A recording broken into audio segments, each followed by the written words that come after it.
this company is getting so freaking greedy now, bro, to increasing ticket prices, now adding another hour to SmackDown, not to mention the Saturday night main event. Bro, who's watching all this wrestling?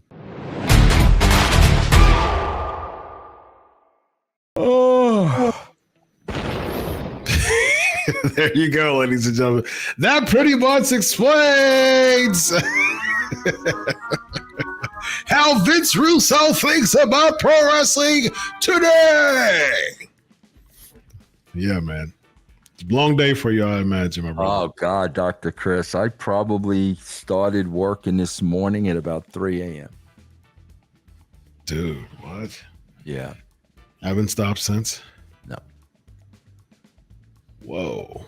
You off? You know what it is, tomorrow? bro? I'm working on the book. I'm working on the book, and I want to get it done. I want to get it done. So, like, if I happen to wake up in the middle of the night, Yeah. I'll just go work on it. Just keep going. Yeah. You know, so yeah. Man, I gotta get some tips from you, man, because I probably won't start now, but I've got about 3 or 4 books in my head. I've got 2 of them I have outlines for. One of my bucket list items is to write 3 books before I die. So, Very nice, bro. Yeah, Very nice. appreciate Well, it. this will definitely be my third. This is your third and final. Your final? Okay, gotcha. Technically, I already wrote one because my dissertation's published in book form now. So Nice. Technically, I'm a published author, but I prefer to write books that I didn't have to have an international review board and a bunch of checks and balances and stuff like that. It was my topic. I chose the dissertation topics, but there's so many parameters. Dissertation, man. Writing a dissertation is... I can't even imagine, bro. I can't. Crazy. I can't imagine. I really can't, bro. Crazy, like man. stuff like that, like I can't even comprehend. It is nuts. And now I grade them. And so I got to read long dissertations and grade them. And it's a lot. I enjoy it, man. It's a blessing to know that I'm like the last step before someone can call themselves a doctor now. You know what I mean? And I was the person like having a dissertation chair, like, what do you think about this? What do you think about this grading? Coming back, grading, bringing it back, having to get through committee and oral presentations. Oh, another one and chapters, 5 chapters long. And now it's a blessing to know that I'm the one, helping people throughout that journey. And it makes me feel so much for them because I've been there. Yeah. And so I really cheer them on, man. And so it's awesome, it's a blessing. So good for you, man. Thank you, brother. All right, man. Let's talk about something that's we had a gentleman's bet on, Vince, a few weeks ago during one of our shows. And you said no to, I said yes to. And we found out per Russell votes that come January, Raw and SmackDown will be reportedly 3 hours apiece. Now your theory was your theory. I think I got some conspiracy music over here too. All right. That's my comparison. Oh, I like that. I gotta rod that from you. Your theory was they were going to bring Raw 2 hours to Netflix, which is the reason why we're seeing a transition from USA. I said, nope, I don't think that's going to happen. I think that we're going to have ad revenue city, which is the reason why I think it's going to be 3 hours on Netflix. And indeed, it is going to be reportedly 3 hours on Netflix. Vince, what do you think about this breaking news? You think you know all the wrestling stories? There's more you haven't heard yet. Join us on Backstage Pass. Bro, I swear to God, this company it was greedy before, but now with Endeavor, I don't know, bro. If it's because they got to make up the money they paid for UFC. I don't know if it's because they got to make up the money they pay for the WWE. I don't know what it is, but this company is getting so freaking greedy now, bro. To increasing ticket prices, now adding another hour to SmackDown, not to mention the Saturday night main event. Bro, who's watching all this wrestling? I mean, seriously. I mean, Marks, Vince, Marks. Bro, Marks. when they're, you got Monday Night Football, you got Thursday Night Football, you got Sunday Night Football. I don't watch all those football games. I'll watch bits and Highlights. pieces. Yeah. But I'm not going to sit down and watch 3-hour football. I'm not going to do it, bro.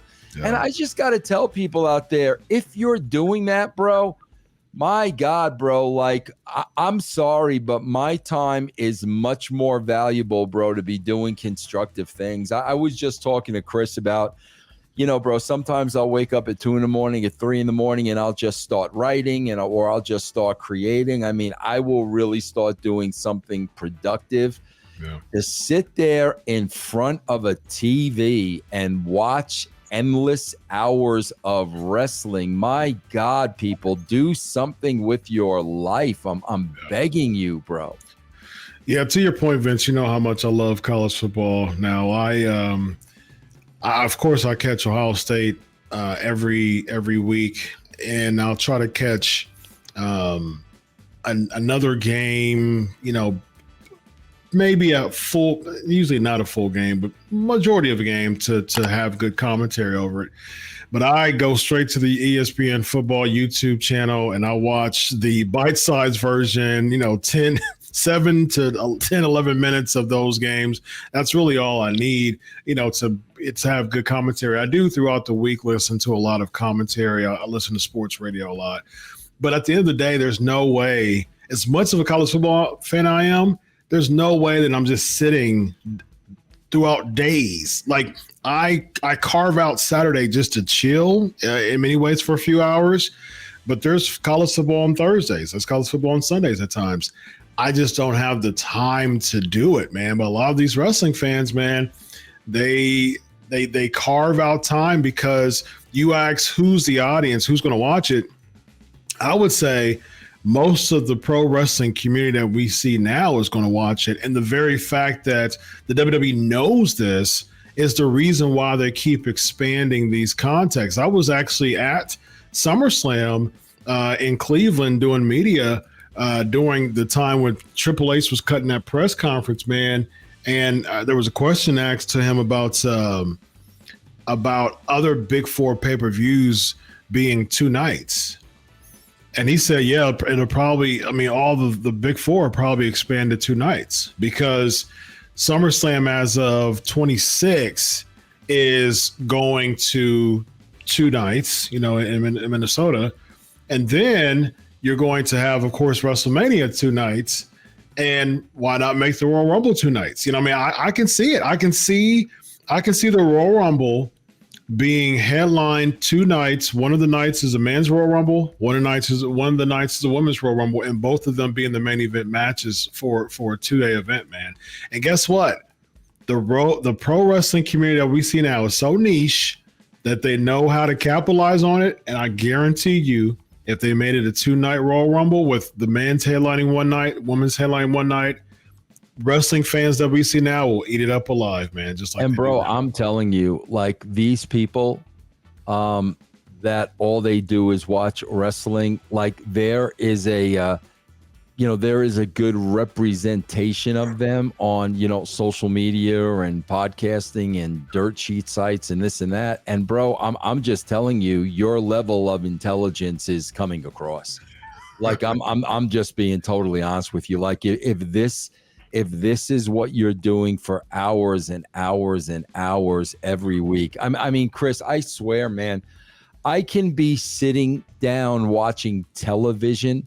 Bro, after a half an hour, I will say to myself, bro, is there not something more productive that you could be doing? I mean, I will. Like a half an hour into watching anything on television, I will catch myself. Yeah. But my God, bro, how long is NXT? Man, 2 hours. I don't even watch it to know how long. So now, you're talking 3 hours Raw, 3 hours. I imagine 2 hours. Yeah, 3 hours Raw, 3 hours SmackDown, 2 hours NXT, 2 hours Dynamite. Like, are you like? And you know what, bro? Here's the thing. there used to be a thing called must-see TV. When you have 10 hours of wrestling, nothing is must-see, bro. Nothing. Zero is must-see. Nothing is must-see. Agreed. Especially when you had the Hogans and the Andres and the Bundys and people of that magnitude, the very fact that the mystique, like you were giving us something more to clamor, to wonder, like what's next. You weren't giving us like an abundance, like an issue with abundance. You were giving us just enough what we need to wonder what's going to happen next. And that's the thing when it comes to psychology. Even from a retail perspective, there's a phenomenon called the scarcity effect. And oftentimes people will cling to more things that are less in abundance. They'll focus on more of that. And so that's the reason why you'll have like, seasonal items like pumpkin spice, coffee and Chipotle. Right. I have like a chicken al pastor that's only seasonal. And a lot of time, like McDonald's now, they bring back the McRib every now and then. And people clamor over that. Like, let me get some McRibs, hurry up. And they'll buy a bunch of McRibs. A good friend of mine, he moved to Florida and, they don't have a Donato's Pizza where he stays at, and Ohio is really big on Donato's Pizza. So every time he comes through Ohio or Michigan, he gets a bunch of boxes of Donato's Pizza and drives it back home to Florida. Grippo's chips as well, and so that's a big thing too. So that's the thing with scarcity. Give us something more, give us a slight shortage of something to make us want more. And the reason why the Hogans were so big is because we didn't always see Hogan, like all the time, 10 hours a week, Hogan. It was like, man, that presence is so bigger because we're not seeing a lot of it and we don't get that sense of familiarity with Hogan. So yeah. I just, and maybe they don't care, bro, but I don't know how they don't understand that oversaturation is going to hurt the product eventually. People are going to get sick of it, bro, and they're going to get tired of it. And like I said, bro, Endeavor has a lot of money that they have to make up. I totally get that. $9 billion. You are going to absolutely kill this product, bro. Yeah. It just depends on the niche and how much they're going to stay and how much they're willing to endure. Like there's just certain people. There's just certain fans of Ohio State or Michigan or, Penn State that no matter how bad they're doing, they're still going to watch every single game. They're from 0 to 0. They're going to watch every single game. And that's the thing about sports, man. You've got that allegiance to someone. Actually, it's funny, man, because I actually posted something on Facebook last Sunday when, again, the Titans lost. They were up and then I lost again. And so I was like, you know what? I said, I'm done. I've been a Titans fan for 28 years now. I said, if they don't have a winning record, if they don't have at least a 50-50 record by the end of the season, I'm relinquishing my fandom of Tennessee, man. Yeah, I can't do it anymore. Like I can't even watch full Tennessee Titan games now because it just makes me sick. I just can't do it, man. But you know what, bro? Across the board, Chris, we have now settled for a sea of mediocrity across the board. Look at some of the big musicians today. Like, are you kidding? I see some of these people. I'm like, are you, as a guy that, was a Beatles fan, I look at today people making money in music and I'm like, are you kidding me? Yeah, and it's mediocre at best, but that's what we've settled for, more and more and more, bro. Well, from a consumer perspective, Vince, there's a concept called belongingness, and that's the reason why like a lot of people get into fads because they feel they feel acceptance and validation in groups of people who share similar interests or accept them to bring them in to share similar interests. So the reason why the reason why pro wrestling in this way is so big is because you get the sing-alongs, you get the holy bleeps, you get the this is awesomes, you get all those elements. So people aren't really they're not looking at the product and really assessing the product. They're just happy to be a part of the movement. And so that's where a lot of these wrestling fans, so you can bring anybody in. I mean, like, we see it, man. I mean, we I went by one of the shows that we had. I did a breakdown of, the tickets for the Berlin event. It's not even a big four and you're paying $2,000, for a third row seat. I mean, like, it's really, and guess what? People paid it, man. They swiped that credit card because they just want to be a part of it. They want to belong, man. So they, from a business standpoint, Vince, WWE knows what they're doing. They know who's the audience, and they know the audience will settle for anything you bring to them, man. And they're going to keep doing it. That's the reason why 3 hours is going to work for them monetarily. And then you're going to have press conferences of, this is the biggest box we ever drew. This is the biggest night we've ever had, because you have the supply and demand. And guess what? They know that the pro wrestling audience is willing to pay anything. So they're going to jack those prices up. Yeah, they're going to pay for it. Chris, I don't know. I remember, man, I swear, the mentality of TNA wrestling. Okay. It was capita per head.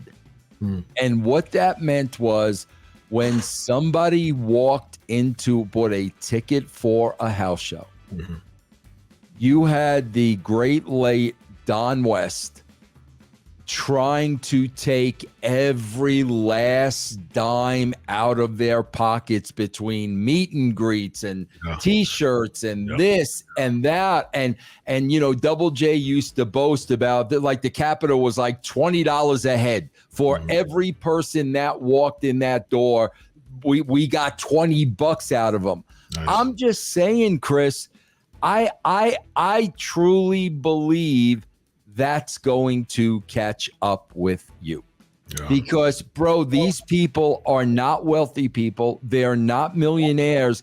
And the well is going to run dry, bro. Those credit cards are going to max out. Exactly, bro. And maybe the WWE doesn't care about running their wells dry. But once you run that well dry, bro, you're going to start seeing less and less and less of profit every single year. At the end of the day, bro, whether they know what they're doing or not, it is 1 billion% greed. Like, I would like, when is enough, bro?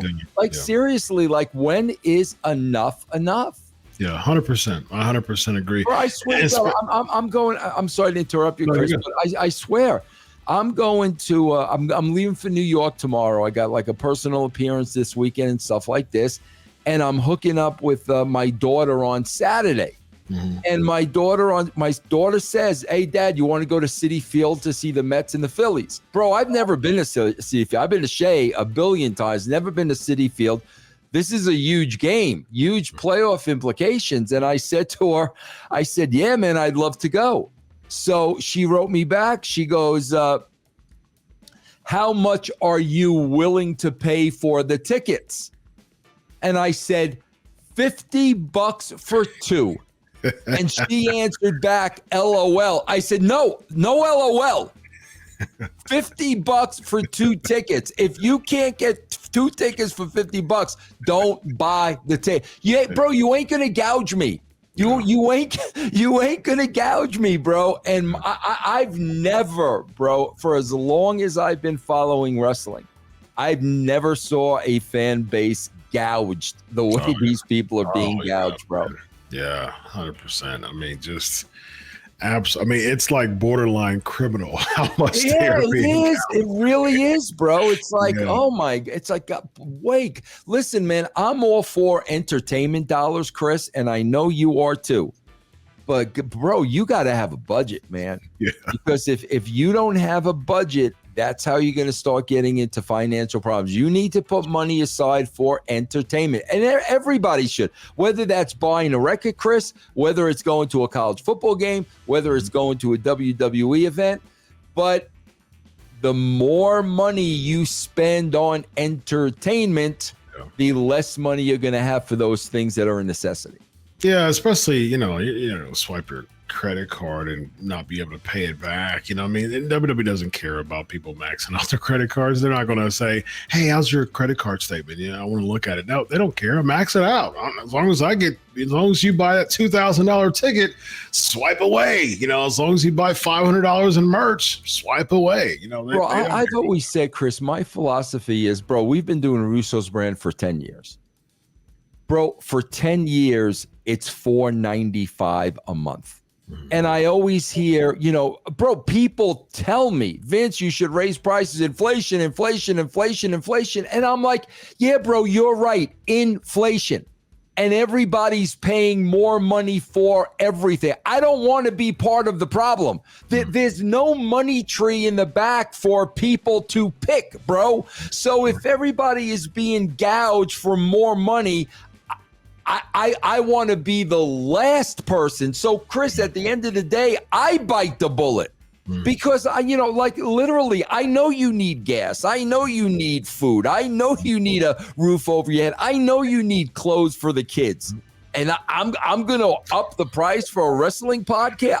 I can't do that, bro. I just can't. Yeah, like certain people's subscriptions going up quite a bit a month. Who's in the journalistic community with their newsletters and stuff like that. So prices pumping up and I'm like, man, you pay it. People saying that they pay for that a month. I'm like, whew, you paying for it. I'm the same way, bro. I am the same way, man. Yikes.